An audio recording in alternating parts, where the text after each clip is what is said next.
Hello दोस्तों, स्वागत है आपका मेरे YouTube चैनल में जिसका नाम है मैथ्स लेवल अप। यहाँ पर हम लोग मैथ पढ़ते हैं। आज की वीडियो में मैं आपको रिग्रेशन करवाने वाला हूँ और ये स्टैट्स का बहुत इंपॉर्टेंट चैप्टर है।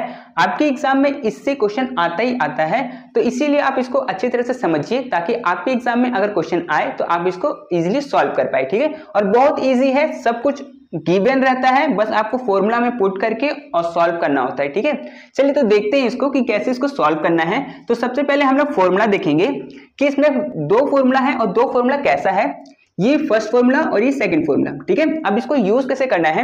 अगर आपको x का वैल्यू क्वेश्चन में पूछे कि x का वैल्यू फाइंड करिए, x का वैल्यू पता करिए, तो आप ये वाला फॉर्मूला यूज करेंगे, ये फर्स्ट वाला। ठीक है, और अगर आपसे y का वैल्यू पूछे निकालने के लिए क्वेश्चन में बोलता है तो आप ये वाला फॉर्मूला लगा सकते हैं। ठीक है, अब मैं यहाँ पे एक काम करता हूँ, क्वेश्चन मैं बनाऊंगा और उस क्वेश्चन को बनाने से आप समझ जाइएगा कि क्वेश्चन कैसा आएगा और आपको कैसे उसको सॉल्व करना है। ठीक है, देखिए यहाँ पर पहले मैं एक बार और आपको समझा देता हूँ कि यहाँ पर है क्या क्या फॉर्मूला में। x माइनस एक्स पे बार, मतलब x पे बार का मतलब जो हम लोग मीन पढ़े हैं, अरिथमेटिक मीन, वही चीज यहाँ पर है। ठीक है, जो कि क्वेश्चन में गिवन होगा, is equal to r. R यहाँ पर ये भी क्वेश्चन में गिवन रहता है, इसका मतलब होता है कोएफिशिएंट ऑफ कोरिलेशन। और यहाँ पर स्टैंडर्ड डेविएशन ऑफ x और स्टैंडर्ड डेविएशन ऑफ y, और उसके बाद y माइनस y पे बार। y पे बार का मतलब वही मीन। ठीक है, चलो ये हो गया कि अगर x का वैल्यू पता करना हो तो हम लोग ये वाला फॉर्मूला यूज करेंगे। ठीक है, और अगर हम लोग को y का पूछा तो y का अगर पूछेगा तो y का पहले होगा, सेम फॉर्मूला उसी जैसा ही है, बस y पहले आ जाएगा और x बाद में। और अगर x का पूछेगा तो x पहले आएगा और y बाद में। ठीक है, और बाकी सेम ही है। ठीक है, मैं काम करता हूँ, क्वेश्चन बनाता हूँ ताकि आपको जल्दी समझ में आ जाए। क्वेश्चन है, given the flowing data, calculate the expected value of y when the value of x is 12। यहां पर बोला है कि calculate the expected value of y, मतलब हम लोग को y का वैल्यू पता करना है ना। तो हम लोग कौन सा फॉर्मूला लगाएंगे, ये वाला, है ना। अगर हम लोग को y का पता करना होता है तो y पहले लेते हैं और उसके बाद x। ठीक है, और यहाँ पर x का वैल्यू भी गिवन है कि x का वैल्यू क्या है, 12, तो हम लोग x की जगह पे 12 डाल सकते हैं। ठीक है, और क्या गिवन है, और अरिथमेटिक मीन, मीन हम लोग को गिवन है, तो x में मीन यहाँ पर गिवन है, तो ये वाला जो है वो x का है और ये वाला y का है। तो यहाँ पर अरिथमेटिक मीन ये हो जाएगा मेरा, तो मैं इसको ऐसे लिख सकता हूँ, अगर ये मीन है तो x पे बार, हम लोग मीन को ऐसे डिनोट करते हैं x पे बार पे। ठीक है, और ये क्या है, ये y का वैल्यू है, तो ये y का मीन हो जाएगा, तो इसको भी मैं y पे बार कर देता हूँ। ठीक है, अब यहाँ पर क्या है, स्टैंडर्ड डेविएशन, तो ये क्या हो जाएगा, ये हो जाएगा स्टैंडर्ड डेविएशन ऑफ, ये x का मैं कर रहा हूँ तो यहाँ पर ये x का होगा। ठीक है, और ये किसका है, ये y का, तो स्टैंडर्ड डेविएशन ऑफ y। ठीक है, ये आपको समझ में आया होगा। उसके बाद मैंने आपको ये भी बताया था कि कोएफिशिएंट ऑफ कोरिलेशन भी आपको गिवन रहेगा और वो क्या रहेगा, r। ठीक है, अब आपको फॉर्मूला लिखना है। फॉर्मूला आपको पहले क्वेश्चन देख लेना है कि आपसे पूछा क्या है, x का वैल्यू पूछा है कि y का, उसके बाद ही आप फॉर्मूला लिखिएगा। ठीक है, कभी कभी होता है कि दोनों रहता है, कभी कभी रहता है कि एक ही रहता है। ठीक है, जैसे कि यहाँ पर एक ही है y का वैल्यू, तो मैं y वाला जो फॉर्मूला लगेगा उसको लगाऊंगा। ठीक है, जैसे कि यहाँ पर रिग्रेशन ऑफ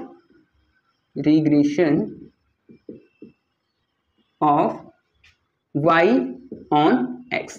ठीक है, ये वाला फॉर्मूला मैं लगाऊंगा।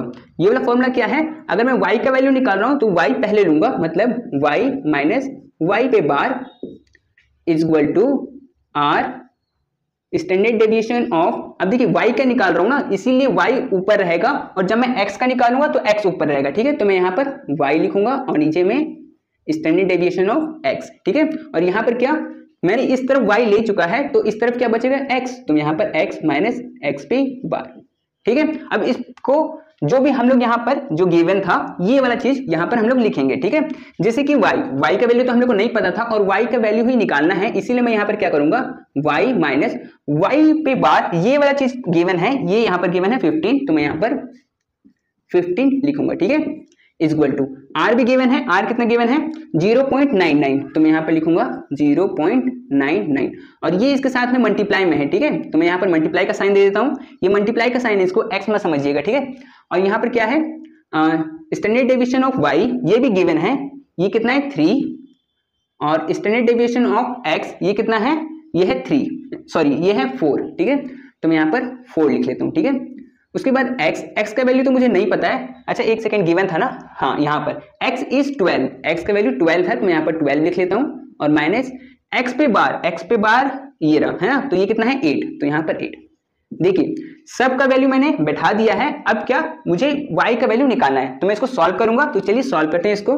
तो y minus 15 is equal to 0.99 into 3/4, इसको सॉल्व करेंगे तो आएगा 7.425। ठीक है, इसको करना कैसे है, पहले आप मल्टीप्लाई कर लीजिए, फिर मल्टीप्लाई करके जो भी आएगा उसको आप 4 से डिवाइड कर दीजिएगा। ठीक है, उसके बाद 12 माइनस 8, ये कितना हो जाएगा, 12 माइनस 8 4। ठीक है, और यहाँ पर कोई साइन नहीं है, इसका मतलब होता है कि ये मल्टीप्लाई में है। ठीक है, ये याद रखिएगा। चलिए इसके बाद यहाँ पर क्या है, y minus 15 is equal to, इसको इससे मल्टीप्लाई करेंगे तो आएगा 2.97। ठीक है, ये आएगा माइनस 15, इस तरफ अगर उस तरफ जाएगा तो प्लस 15 हो जाएगा, तो ये हो जाएगा y is equal to 2.97 plus 15। ठीक है, ऐड करेंगे तो therefore y is equal to 17.97, ये आपका आंसर हो जाएगा। ठीक है, इसमें y का वैल्यू ही बोला था इसीलिए मैं सिर्फ y का निकाला, अगर x का बोलता तो मैं फिर से दोबारा इसके बाद से फिर से मैं ये वाला फॉर्मूला लिखता और फिर सॉल्व करता, क्योंकि सब कुछ तो मुझे गिवन था तो वो भी सॉल्व हो जाता है। ठीक है, अब देखिए ये तो हुआ एक साइड वाला। मैं एक काम करता हूँ, एक क्वेश्चन और आपको करवाता हूँ जिसमें आपको ये दोनों निकालना हो, x का वैल्यू भी और y का वैल्यू भी। ठीक है, तो आप लोग इसको लिखना चाहते हैं तो लिख लीजिए। तो चलिए एक क्वेश्चन और बनाते हैं। तो इस क्वेश्चन में क्या है कि आपको दोनों सॉल्व करना पड़ेगा, जो मैं आपको दो फॉर्मूला बताया हूं वो दोनों से सॉल्व करना पड़ेगा। ठीक है, अब देखिए इसमें मीन दे रखा है, स्टैंडर्ड डेविएशन दे रखा है, r का वैल्यू दे रखा है और फिर y का वैल्यू पूछा है, x का वैल्यू दिया हुआ है, x का वैल्यू पूछा है तो y का वैल्यू दिया हुआ है ना, सब कुछ गिवन है। बस हम लोग को क्या करना है कि इसमें फॉर्मूला में बैठा के और फिर सॉल्व करना है। ठीक है, चलिए तो पहले मैं देख लेता हूं कि इसमें क्या क्या चीज दिया हुआ है। जैसे कि मीन दे रखा है x का, तो ये हो जाएगा x पे बार, ये हो जाएगा x का मीन। ठीक है, और ये हो जाएगा y का मीन। ठीक है, क्योंकि मीन में दे रखा था इसीलिए। और यहाँ पर स्टैंडर्ड डेविएशन ये हो जाएगा x का स्टैंडर्ड डेविएशन और ये हो जाएगा y का स्टैंडर्ड डेविएशन। ठीक है, और यहाँ पर ये r का वैल्यू भी दिया हुआ है ना। चलो तो अब पहले सबसे पहले इसको सॉल्व करते हैं। इसमें क्या है, find the value of y if x is 70। y का वैल्यू पता करना है तो हम लोग को y वाला फॉर्मूला यूज करना पड़ेगा। तो y वाला फॉर्मूला क्या है, regression of y on x। ठीक है, तो इसमें क्या होगा, y पहले आएगा तो मैं यहाँ पर y माइनस y पे bar is equal to r, और फिर यहाँ पर स्टैंडर्ड डेविएशन ऑफ y वाला सॉल्व कर रहे हैं तो पहले y होगा और फिर नीचे में x होगा। ठीक है, और फिर यहाँ पर y पहले ले चुके हैं तो इस तरफ क्या होगा x, तो x माइनस x पे बार। ठीक है, ये हो गया। अब चलिए इसमें वैल्यू पुट करते हैं। ठीक है, y का वैल्यू तो दिया हुआ नहीं है, वही हम लोग को निकालना है, तो y का रहने देते हैं।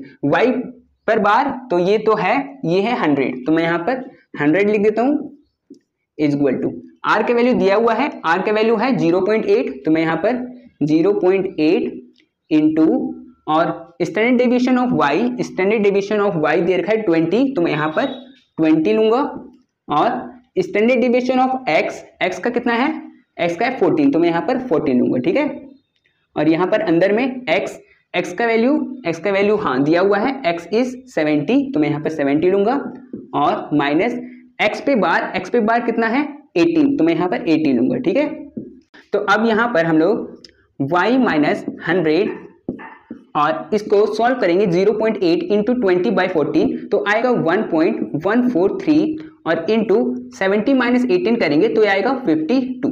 ठीक है, अब इसको आगे सॉल्व करते हैं, तो ये तो y माइनस 100 रहेगा और इक्वल टू 1.143 इंटू 52 से मल्टीप्लाई करेंगे तो ये आएगा 59.44। ठीक है, अब माइनस 100 इस तरफ माइनस में है, उस तरफ जाएगा तो प्लस 100 हो जाएगा, तो ये हो जाएगा y इक्वल टू 59.44 प्लस 100। ठीक है, सॉल्व करेंगे इसको तो ये हो जाएगा y इक्वल टू 159.44, ये हो जाएगा आपका आंसर। ठीक है, तो ये तो था कि y का वैल्यू निकालने का। अब इसका जो सेकंड पार्ट है इसको भी हम लोग सॉल्व करते हैं। ठीक है, आप लोग इसको लिख लीजिए। तो चलिए अब इसका सेकंड पार्ट को देखते हैं। तो सेकंड पार्ट में क्या बोला गया है, x का वैल्यू निकालना है, तो हम लोग क्या लेंगे, regression of x on y। ठीक है, अब इसमें इसका फॉर्मूला क्या होगा, x का निकालना है तो x का वैल्यू पहले लेंगे, x माइनस x पे bar is equal to r, और standard deviation of x by standard deviation of y, ठीक है। y वाला जब निकालते थे तो y ऊपर रखते थे, अभी x वाला निकाल रहे हैं इसीलिए x को ऊपर रख रहे हैं, ठीक है। अब यहाँ पर x का ले चुके हैं तो इस तरफ क्या लेंगे y का, तो y माइनस वाई पे बार, ठीक है।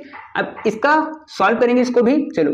तो x का वैल्यू इसमें तो दिया हुआ नहीं है और इसमें तो निकालना ही है हम लोग को, find the value of x, y का वैल्यू गिवन है तो y का वैल्यू y की जगह पे लिख देंगे, ठीक है। अभी x पे x रहने देते हैं, y पे बार 18, तो यहाँ पर 18 इज इक्वल टू r का वैल्यू है 0.8, तो 0.8 इंटू इसका वैल्यू कितना देर का है 14 बाय 20, और यहाँ पर y का वैल्यू गिवन है 90, तो मैं यहाँ पर 90 लिख लेता हूँ, 90 बाय y पे बार है 100, तो यहाँ पर 100, ठीक है।